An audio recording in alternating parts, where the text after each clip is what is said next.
Welcome into CBS News 24/7. I'm Juliette Goodrich.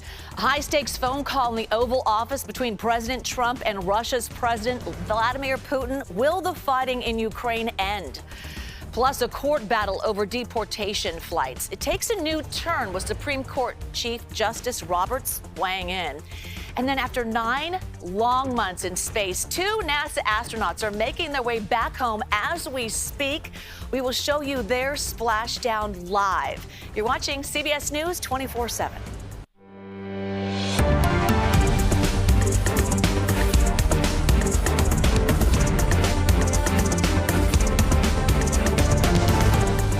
President Trump and Russian President Vladimir Putin finishing an hour-long call aimed at reaching a ceasefire deal with Ukraine. The White House says Russia agreed to a limited ceasefire against energy and infrastructure targets. CBS senior White House and political correspondent Ed O'Keefe joining us live now outside the White House with the very latest. Ed, thanks for joining us. What came of these talks today? Well, not everything the White House was seeking, but at least something. The Russian leader saying he's ordered his military to stop striking Ukrainian energy targets and that he's agreed to an energy and infrastructure ceasefire, according to the president. What exactly does or qualifies as infrastructure is unclear, and whether or not this ceasefire will hold is another big question. But they also appear to have agreed to begin talks immediately in the Middle East. We don't know where exactly. We don't know who they will involve. Is it just the United States and Russia? Is it Russia, Ukraine, and the United States, and perhaps the Saudis who've been hosting talks in recent weeks? Is the United States not invited at all? Unclear as well. But it was a call that both sides signal yielded progress and a commitment to keep talking and eventually work towards a renewed U.S.-Russia economic relationship that they both argue in their statements about the call could ultimately lead to a safer, more peaceful world. Yeah, and Ed, so in these talks, President Trump is calling for the impeachment of a judge who blocked his administration's deportations under the Alien Enemies Act. So this morning, we'll take a look. He posted on Truth Social, writing, quote, "This judge, like many of the crooked judges I am forced to appear before, should be impeached." His calls sparked a rare response from Chief Justice John Roberts. So that leads to the next question. What is the message that Roberts is sending to the president? So we know that he, as the nation's top judge, has been receiving a lot of inquiries regarding the president's recent statements critical of federal judges, others of his supporters saying things critical or perhaps threatening of judges. And he has spoken out on this issue before, but in this case today, saying in part, quote, "For more than 2 centuries, it has been established that impeachment is not an appropriate response to disagreement concerning a judicial decision. The normal appellate review process exists for that purpose. In other words, if you disagree with a judge, appeal your case and keep working up the chain, and ultimately it will be resolved potentially by the Supreme Court." That is what's likely to happen with a lot of the cases facing the Trump administration as they try to revamp the federal government, reshape policy, and then face legal challenges, is that a lot of these will ultimately make it either to an appeals court or to the Supreme Court. The Chief Justice has spoken out about the president's comments about federal judges in the past, most notably during his first term, when at one point he referred disparagingly to a Obama judge, meaning someone who had been appointed by President Obama. The Chief Justice made a point of calling out that statement and saying, look, we're not here based on the president that appointed us, but we all impartially consider the law and handle cases. And he has made it a point in his year-end review or report to call out dangerous rhetoric from all sides directed at federal, state, local judges and the threats that they face, whether that's colleagues of his on the Supreme Court, who in recent years have been targeted by people upset with their decisions on all ends of the ideology, or other federal judges who've seen their spouses or children killed in attacks on their home, or who've had to get security because of decisions that they've made regarding the president or other politically motivated issues. So it's a big concern of his. Notable that he spoke out and issued that statement as quickly as he did after the president's statement this morning, but also in the wake of other supporters of the president who had been making similar claims that perhaps that judge should be impeached. All right, Ed O'Keefe. Ed, thank you. So despite Chief Justice Roberts' statement about legal disagreements not being cause for a judge's impeachment, Congressman Brandon Gill of Texas introducing articles of impeachment against Judge James Boasberg. So CBS News Department of Justice reporter Jake Rosen joining us live with details. So what is the congressman's argument here, Jake? Well, the congressman's argument is that Judge James Boasberg, who is overseeing the case dealing with Venezuelan potential Tren de Aragua gang members who were deported, or some of them have been blocked from being deported to Honduras and El Salvador. The Department of Justice has taken issue with Judge Boasberg's behavior in this case. Obviously, President Trump took issue with it, calling for his impeachment, and now this congressman issued basically a virtue signal from Capitol Hill. As of right now, there's no momentum to do this, but Boasberg's behavior that they point to and see as inappropriate is because he held the late-night Saturday hearing, didn't let the Department of Justice respond in a court filing before the hearing, etc. Well, in that hearing on Saturday, the Department of Justice attorney who was arguing the case said it was okay that he hadn't briefed before. He was prepared for the argument. So this really just seems to be generally taking disfavor and disagreement with Judge Boasberg's decision to block the deportation. We've even heard that rhetoric from the White House and Press Secretary Caroline Leavitt, among others, who said that the judge's actions were inappropriate and that he was blocking what they see as a national security imperative of the president to keep America safe. Okay, also, Jake, a federal judge is blocking the Trump administration from taking further actions on USAID. So what does that mean for fired employees and also the programs? Well, you'll have to go back to a couple of weeks ago when a judge temporarily blocked the placement of over 5,000 people on administrative leave as the USAID shutdown was underway by the Trump administration, Elon Musk, and Doge.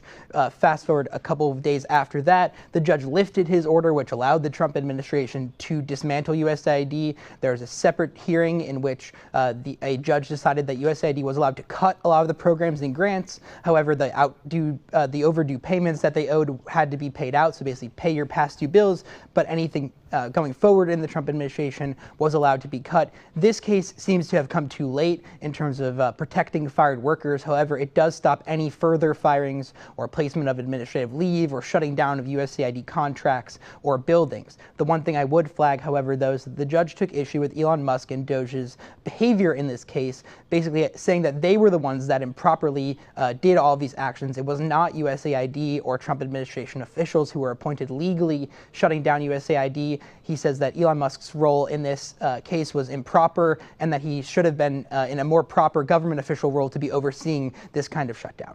All right, Jake Rosen. Jake, thank you. A Columbia University student who left the country shortly after ICE agents came to her door last week is speaking out. Homeland Security Secretary Kristi Noem said Indian citizen Rajani Srinivasan was involved in activities supporting Hamas, but her lawyers say she was mistakenly detained when trying to get into her apartment while protesters were occupying Hamilton Hall last year. She received a court summons for obstructing the sidewalk and failure to disperse. The charges were dismissed just weeks later, but the Department of Homeland Security says she did not include the citations in her visa renewal application. So her lawyers say she did attend protests and interacted with social media posts relating to Palestinians.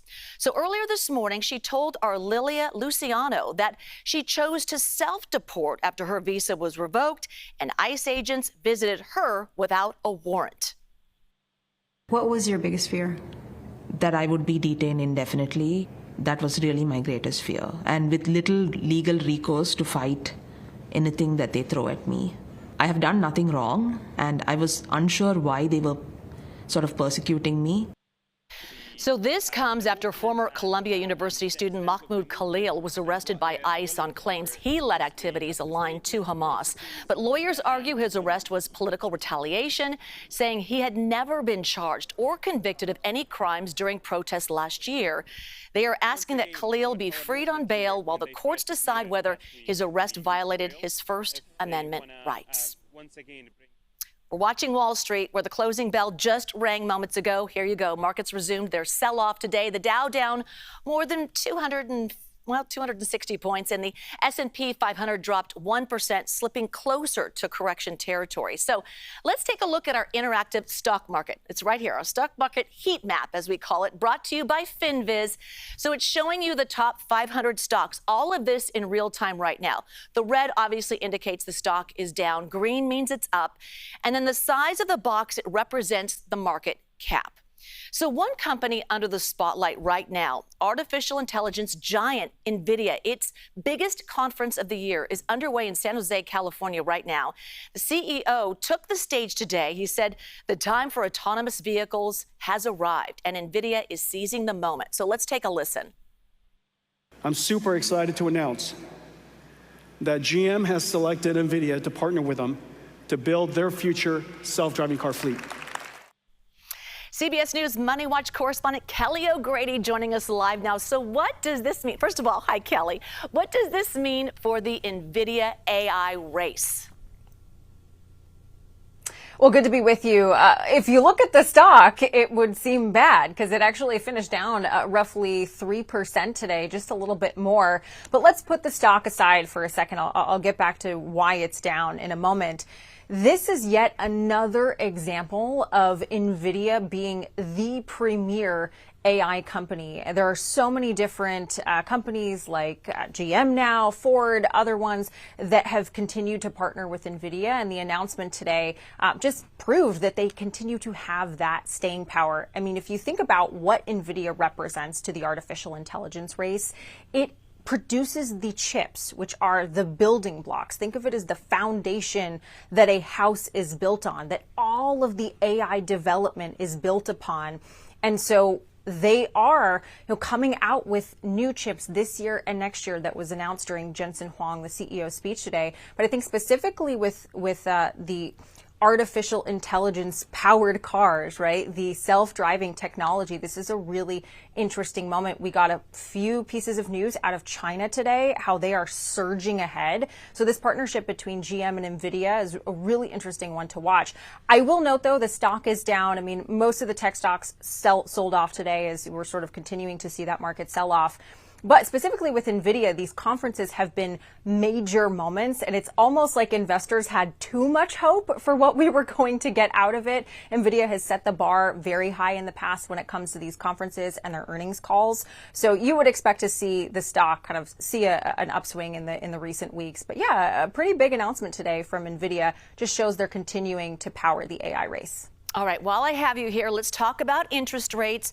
Americans so worried about inflation, obviously, about Trump's tariffs threatening to push prices even higher. So what can we expect? The Feds are meeting tomorrow, and so what can we expect from that? So we're going to get an interest rate decision, and there is virtually no chance we are going to see any movement. The Fed is expected to hold that interest rate steady. But I'm going to level with you. The story tomorrow is not about the rate decision. It is about everything else. We are going to get two things from the Fed beyond that. We're going to get their updated economic projections. So that is everything from where they see inflation going to how big they see economic growth over this next year. And that's going to be really important because there are so many different dynamics at play. We have tariffs, which could be potentially inflationary. We've got a slowing job market, a little bit we've seen in the last couple of reports. We also have consumer sentiment where there's a big fear. You hear from retail CEOs and a number of different companies that there could be slowing consumer spending. All of those dynamics that I just mentioned, they're competing. And so the Fed is a little bit in a wait and see mode to see how all of this develops. But really the news is going to be made in that press conference at 2:30 where all of us journalists, I'll be there tomorrow, get to press Chair Powell on how is he dealing with the trade policy. So we will see if he says anything other than wait and see, Jules. Oh, yeah. And I love it when you level with us. Absolutely. Kelly O'Grady. Kelly, thank you. Appreciate it. We'll talk to you tomorrow. Okay, a propane tank explodes in Nebraska, and it was all caught on video. Why officials say the blast could have been a lot worse. You are watching CBS News 24/7.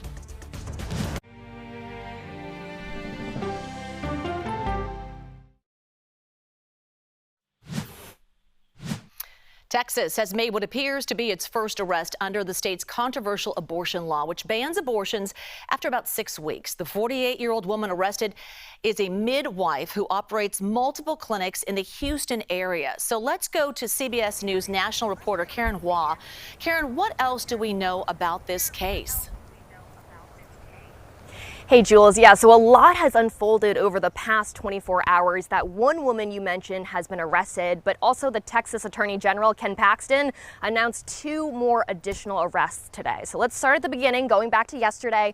We know the woman's name is Maria Margarita Rojas. We're actually standing in front of one of the clinics where she worked at, and officials are telling us that she operated several of these similar clinics in the Northwest Houston area, Waller County, if you're familiar with the area. We're told at these clinics, she, including others, were providing medical treatments without a license.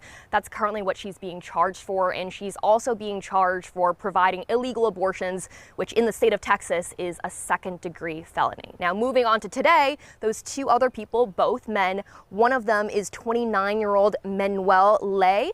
Officials say he's a medical assistant who worked at one of Maria Rojas's clinics and has helped with at least 1 abortion performing that. The other person we're told is 54-year-old Rubildo Matos. He was also arrested. Officials say he's a nurse practitioner who was operating without a medical license. So how will this play out in the legal system? So, Jules, under the Texas state law since 2022, all abortions are banned. There are no exceptions for rape or incest. The only exception is if the life of the mother is in critical danger. So other than that, officials in the state of Texas, they typically are allowed to go after abortion providers rather than the patients themselves to hold the providers criminally responsible. And they're able to also fine them up to $100,000 for each abortion they have performed. We've seen in the past few months, Texas has gone after these clinics and individuals who've been involved in performing these illegal abortions. We saw in February, a Texas judge actually fined a New York doctor for prescribing abortion pills to a woman in the Dallas area. Jules? Karen Wall. Karen, thank you. Our map now takes us to Arizona, where the woman charged with murdering her former husband and then plotting an attempt to kill her niece's ex-husband appears in a Phoenix courtroom. We're talking about Lori Vallow, who you may know as Doomsday Mom. She was already sentenced to life in prison in Idaho for murdering her 2 young children and conspiring to kill her current husband's first wife. Today's pretrial conference marks the final hearing before her murder conspiracy trial begins at the end of the month. CBS News reporter Andreas Gutierrez has the details in Phoenix. Today's hearing lasted just under an hour. The judge presented both sides a copy of the questionnaire that potential jurors will receive beginning on Monday. This includes how much exposure they've had to the case. You may remember that Lori Vallow has received a lot of publicity in Idaho when she was convicted and sentenced to life in prison of killing her 2 children. She's sometimes referred to as the Doomsday Mom. Here in Arizona, she faces charges of conspiring to kill her former husband, Charles Vallow, and attempting to murder her ex-nephew-in-law, Brandon Bordeaux. Both shootings occurred in 2019. Vallow is representing herself and appeared in court this morning for a final pretrial hearing. A judge ruled today that both cases will be tried separately. Daybell wanted them to be done together. The case involving her former husband will be up first. The alleged motive, Daybell's religious beliefs, and a $1 million life insurance policy that Charles owned. Now, more than 300 people would be considered for this jury. A week starting on the 31st has been set aside for selecting that jury. However, the prosecution believes that it will take more than a week to seat that jury. The final jury expected to be made up of 15 or 16 people. The trial overall expected to last 21 days. The judge did ask Vallow if she wanted a continuance, and she said that one of her experts may need to extract some data from a cell phone, and that may take several weeks. However, she ended up opting to go forth with the trial that again starts on the 31st with jury selection. I'm Andres Gutierrez in Phoenix, Arizona. Now back to you. Jumping the map to Connecticut now, police releasing new body cam video showing the dramatic rescue of a man who told police he started a fire in his home to escape from his own family. So the video starts with the man's stepmother, Kimberly Sullivan, waiting outside the home in Waterbury. Who else is in the house? Who else is in here? My stepson is in here. I'm trying to have him help him out. Listen, that's it. I have 2 cats. Everybody's out? Yes. But your stepson's still inside? Yeah, he's right here. Okay, yes. come out. Come down the road. Come on, come on. So as you can see the video, it appears to show crews carrying the 32-year-old man and then loading him into an ambulance. He weighed just 68 pounds. He told investigators he'd been imprisoned in a small storage space since he was 11 years old. Sullivan is facing several charges, including second-degree kidnapping. Her lawyer says she intends to plead not guilty. On to a spectacular explosion. It was captured on camera, this time in Nebraska. It happened in the town of Norfolk when several propane tanks caught fire and exploded. So here's video. It was captured by fire crews as they responded to the scene. And they believe the tanks exploded under pressure and say the situation could have been much worse if they had moved closer to the fire sooner. Crews were able to put out the fire after the blast. No firefighters or civilians were hurt, but there was some damage to structures. Snipers coming up. You are clear back and left. Look at this, also caught on camera. So this rescue is by the U.S. Coast Guard off the coast of South Carolina. Look at that. Crews used a helicopter to pull a stranded boater to safety. Amazing. Happened Saturday near St. Helena Sound, just north of Savannah. The 65-year-old boater was posted up in a basket and then taken for treatment. Also developing at this hour, 2 people have been taken to a hospital after a small plane crash in Manatee County, Florida.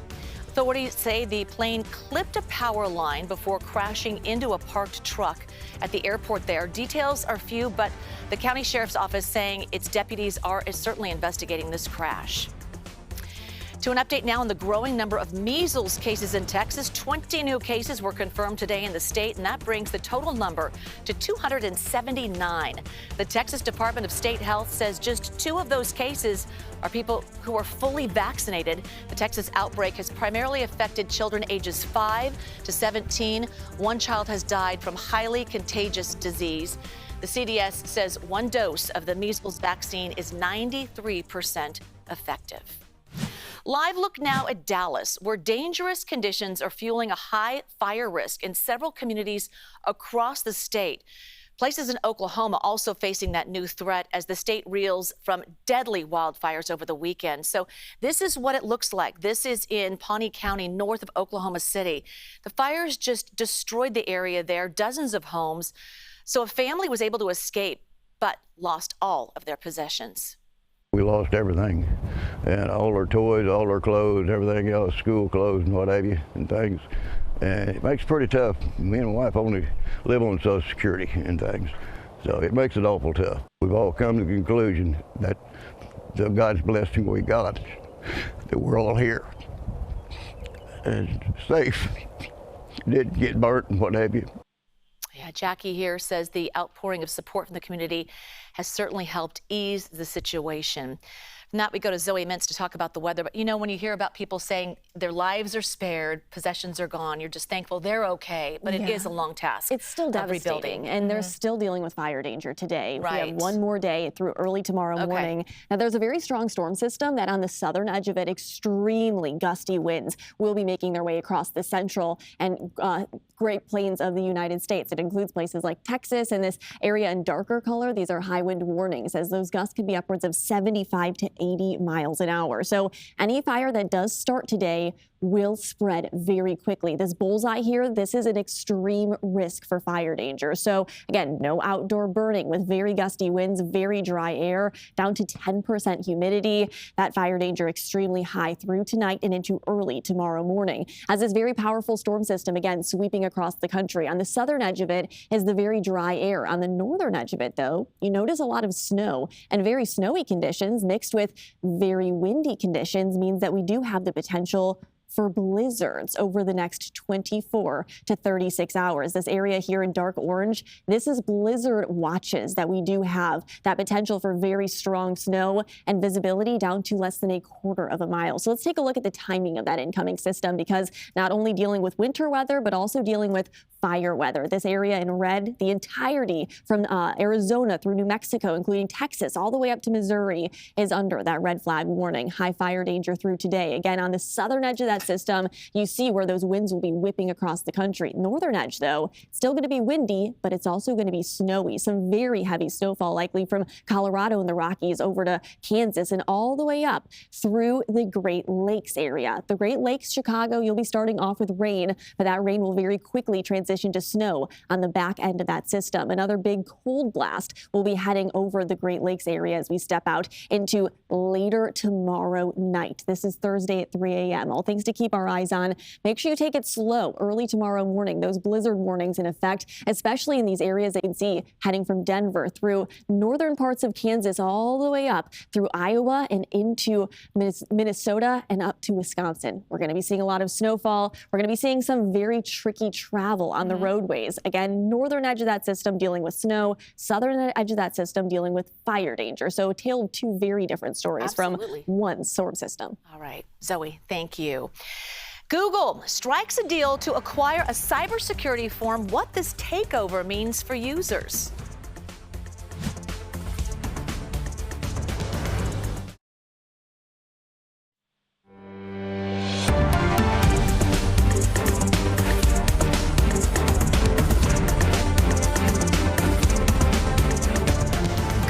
Just announced its largest deal ever. The company agreed to buy cybersecurity startup Wiz for a whopping $32 billion. The goal, to boost cloud security and fight new risks posed by the artificial intelligence boom. Okay, so let's bring in tech journalist Yasmin Khorram for the latest on this one. Okay, so I have all of my pictures. They're living in the cloud right now, allegedly. They're supposed to, right?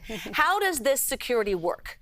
Yeah, so $32 billion for this Israeli startup, cybersecurity company called Wiz. What is Wiz and why now? Google has been flirting with Wiz for some time. Last year, they offered them $23 billion. Wiz said thank you, but no thank you. They came along with a bigger ring. Wiz accepted. Wiz handles cybersecurity in the cloud. The cloud is this massive storage database where you and I can store photos, music, files, all of that. It's wonderful. The only catch is it requires the internet, which makes it more susceptible to cyber attacks. That's where Wiz comes in. Okay, so then how does this rank in terms of the big tech deals? Is it way up there? It is way up there. It's the biggest tech deal of this year. Google's last big tech deal was Motorola Mobility. This is 3 times that amount, just to give you a little idea. Take a look at the tech landscape. Facebook acquired WhatsApp in 2014, $22 billion. Microsoft acquired LinkedIn, $26 billion. You and I use LinkedIn. We use WhatsApp. Those are household names. We haven't really heard about Wiz, so this should say something about how important cybersecurity is right now. Yeah, absolutely. Okay, this one I have a lot of questions on. We're talking about a change coming to some Amazon Alexa devices. Okay, so customers are asking if Amazon can actually listen in. So what can you tell us about that? I know that there's a looming deadline too. I didn't realize. Yes, March 28th. Users are not happy about this. A lot of privacy concerns. Amazon sent an email out to their Echo users. If you have an Echo, you might have received it. Might be in your spam. Starting March 28th, anything that you tell your Echo will be sent over to Amazon, and they will have it. They can decide what to do with it. Users are not happy. I was just scouring Reddit. A lot of people are saying that they're going to throw out their Echo devices. There's a lot of concerns. Again, this is data on the cloud, and it's going to go back to Amazon, so people are not happy. Okay, so with that deadline, anything that has been spoken or said prior, that's off limits. We're talking about that March 28th deadline. Correct. March 28th, our conversations on Echo will begin to be recorded and sent back to Amazon. Anything until then is fine. All right. Good to know. All right. I'm going to talk to my kids. Yes, turn it off. Or just turn it off? Yeah, turn off your Echo if you're having any kind of private conversation. Okay. Yeah. Oh gosh. All right. I just go ask for music. Okay, usually. That's not bad. I think. Yeah. Okay. Yasmin, thank you. All right, remember that date, March 28th. Good info. Appreciate it. 2 NASA astronauts in space for more than 9 months are finally on their way back to Earth. We'll speak to a former NASA astronaut about their journey home next.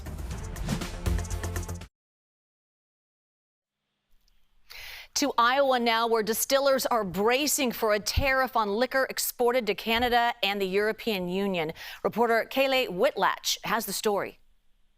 Cedar Ridge is just one of the hundreds of distilleries across the nation that produce the world's supply of bourbon, since it can only be made in the United States. Now the industry is being forced to adapt as looming tariffs are changing the way that businesses are being run. Cedar Ridge Distillery used to have its bourbon on shelves in European countries. Now it says it stopped sending shipments of bottles overseas and will probably pull products from Canadian stores. Cedar Ridge says for now, it still has bourbon in Australian and Japanese stores, but it's lucky to have a strong local market, and its smaller scale company can look for other places to sell across the U.S. I'm sure we're not going to get another order out of Canada this year. So, from a decision-making standpoint, we've left the EU market. I think we're going to leave the Canadian market. It's just easier to try to sell domestically in a little bit more certain environment. Those tariffs on bourbon are set to go into effect on April 1st. In Swisher, Kayleigh Whitlatch reporting.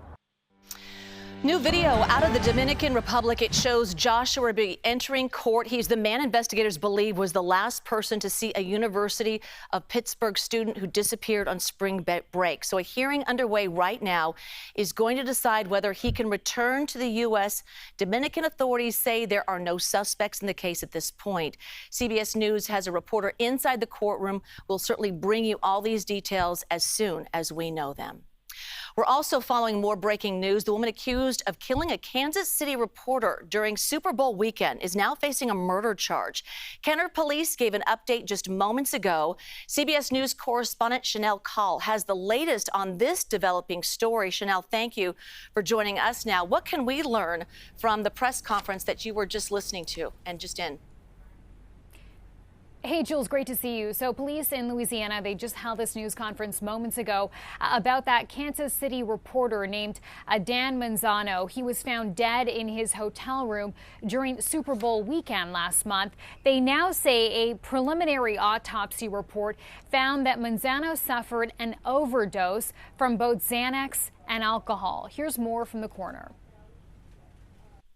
Was found deceased in a Kenner hotel room on February 5th.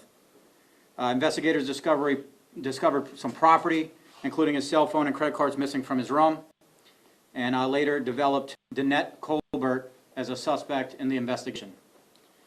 An arrest warrant was obtained for Danette Colbert, and on February 6th, she was arrested by the Jefferson Parish Major Crimes Task Force.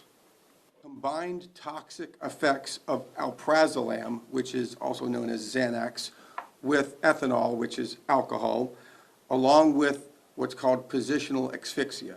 The positional asphyxia means that he was found face down in a pillow with sparing of lividity, with no lividity around his nose and mouth.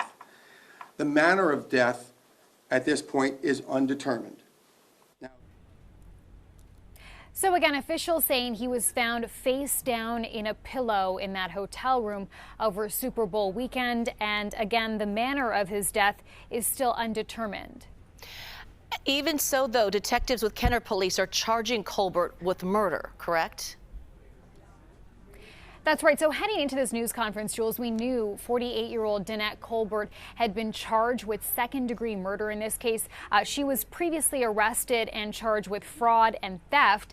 And you heard there, police say that she was booked on that second-degree murder charge this morning.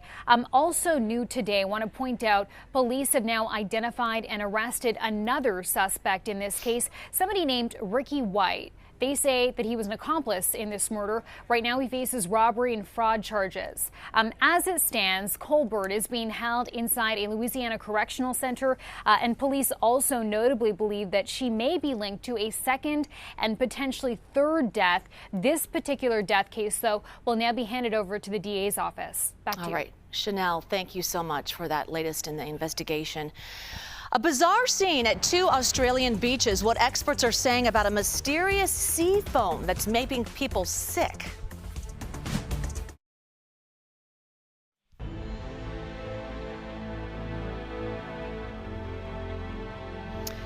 We are following the SpaceX 9 crew as they return to Earth. 3 NASA astronauts, along with a Russian cosmonaut, were part of a science expedition aboard the International Space Station's orbiting laboratory. So you can see here from this animation, take a look at this, of that SpaceX Crew Dragon capsule that will be taking the crew back to Earth. Those returning astronauts are bringing back some time-sensitive research as they return to our orbit. Now, among those returning to Earth, Suni Williams and Butch Wilmore, who spent 286 days in space after their flight home was delayed. Both astronauts arrived in June aboard the first piloted test flight of Boeing's Starliner capsule. They were only expected to stay in space for 8 days. But the Starliner was plagued with problems. They orbited the Earth, get this, more than 4,500 times, and they traveled more than 121 million miles. But now they're scheduled to splash down outside of Florida, off the coast of Florida tonight. It should happen just before 6 o'clock Eastern time, about 70 miles south of Tallahassee. Okay, so former NASA astronaut and chief astronaut with Sierra Space, Dr. Tom Marshburn, is joining us live now to talk about this splashdown. Tom, you have so much International Space Station experience, 3 times in a SpaceX Dragon during splashdown.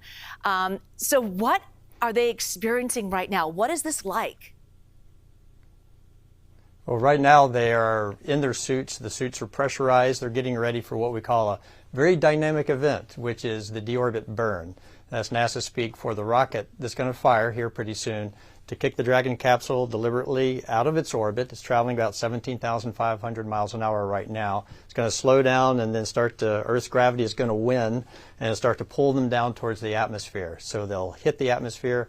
They know they're going to go through re-entry. This is something all of them, except for the cosmonaut, have experienced before. They have an idea of what to expect, but it'll be a thrilling ride for them, and I know they're looking forward to getting back. Oh, I bet. Okay, so on top of being an astronaut, you're also the chief medical officer for Sierra Space. So you know firsthand what these astronauts are going to experience health-wise after returning to Earth. What is that process back in? It must take weeks. It does. It comes in stages, though. The first thing they're going to notice, and they're going to laugh about it, it's actually quite humorous, how really strong gravity feels. It just is sucking you into your seat. Everything is heavy. After I landed on the Dragon a little less than 3 years ago, just picked up a little liter water, a half-liter water bottle, and just slipped out of my hands and into my lap because it felt so heavy. So they've got to get used to that, and all the limbs of their body have to get used to that. Then their inner ear is going to have to get used to feeling gravity again. So you'll probably see them coming out of the capsule and going onto a stretcher. That's just for extra protection, so there's no stumbling around. But very quickly, it's going to be a blur of activity for them when they get out of the capsule. SpaceX takes care of them on the ship, and they fly them to the they landed right where I did, and so they're just going to bring them on shore for some more medical testing before bringing them home. What is the first thing that you wanted to do? You wanted to eat. You wanted to. What were the things that you think that they'll want to do as well, from your experience? So see family and friends, number one. Of course. Whatever their favorite food is, they're going to want some of that too. For me, it was a soda and a turkey sandwich. All the great things, the fresh, cold lettuce, tomato, bread, mayonnaise, things you can't have in space because you can't have anything fresh or refrigerated up there. So all that was right away after seeing my wife. That's what I wanted. The simplicities in life. Okay, did you ever face a delay? Oh, yeah. Because I must say that this is quite the delay that they've experienced, and I guess the job description requires a very flexible schedule, correct? You're exactly right, yeah. And so, well, I'm sure it was not unheard of for them, but it was a bit of a surprise when they knew they had to stay. I am certain, I know Sonny really well, and Butch, I've worked with them quite a bit. They're test pilots. They've experienced long-duration flyers. I'm sure part of them was very thrilled, actually, to put all that training into use and to remain on board, get to enjoy working in zero gravity. But it's difficult to be away from the family, especially when it's unplanned. I had more launch delays than landing delays, but I had some landing delays. And truly, the astronauts are really thinking about those on the ground, family and friends, and how they are impacted by the uncertainty of the schedule. And as we're talking to you, we're looking at a live look at NASA Command, and certainly everyone is all ready to go to see this splashdown, and as well as we are too. We'll be covering that live. Thank you so much for your expertise and your time. Really enjoyed it. All right, that was Dr. Tom Marshburn. Senator Mark Kelly, who represents Arizona, is giving his own perspective on the physical changes the astronauts could experience back on Earth.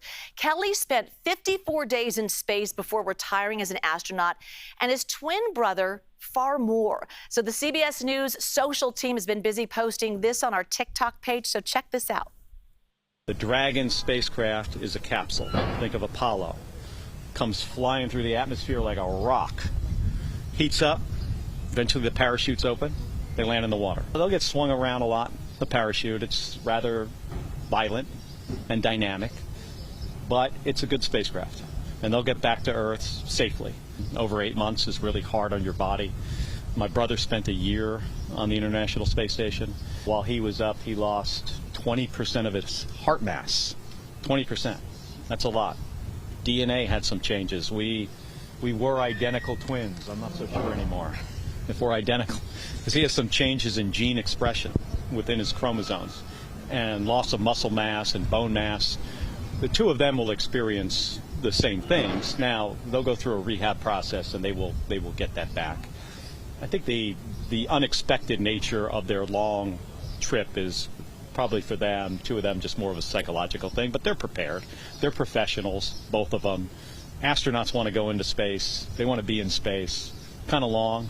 If it was me, I probably would have preferred to get stuck for a month instead of 8 months. But the space station is an amazing facility. And we will bring you live coverage of the astronauts' return to Earth in a CBS News special report that will be about 5:52 Eastern Time, 2:52 Pacific, just before splashdown. News overseas, Israeli Prime Minister Benjamin Netanyahu ordered airstrikes against Gaza overnight, saying Hamas has repeatedly refused to release the 59 remaining hostages.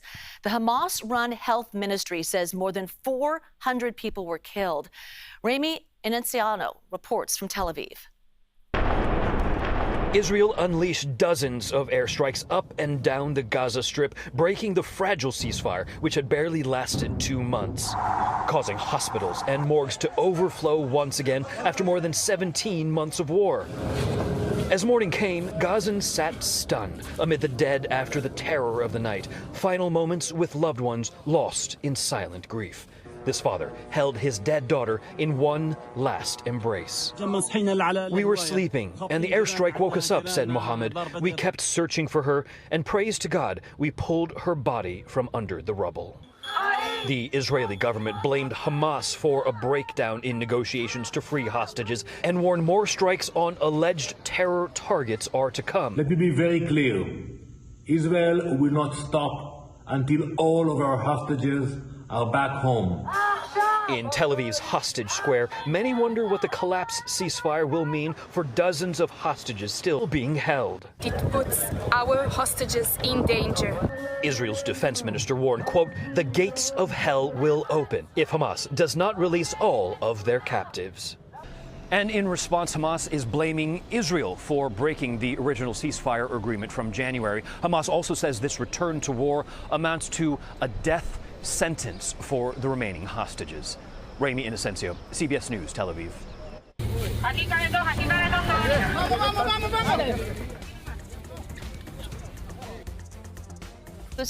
We're following around the world. Just seconds after taking off, a small plane crashed off the Caribbean coast of Honduras yesterday. 12 of the 17 people inside died. Honduran aviation officials say the jet stream departed from an airport on Roatan Island, and that's about 35 miles from the Honduran mainland and a popular diving destination. Among those on board, a U.S. national, a French national, 2 minors, and a well-known musician. In southern Australia, health authorities closed 2 beaches because of this foam and the dozens of dead fish that washed ashore. They blame this mysterious substance for making more than 100 surfers sick and for the deaths of several sea critters. People who swam in the waters of both Waitpinga and Parsons Beach say they experienced blurred vision, itchy eyes, and breathing difficulties. Scientists think a bloom of microalgae driven by hot temperatures and little wind created this foam, but they say it could take until the end of the week to finish evaluating water samples from the foam. All right, we are 1 hour away from watching astronauts Suni Williams and Butch Wilmore return to Earth. America Decides with Major Garrett will have the splashdown next. You're watching CBS News 24/7.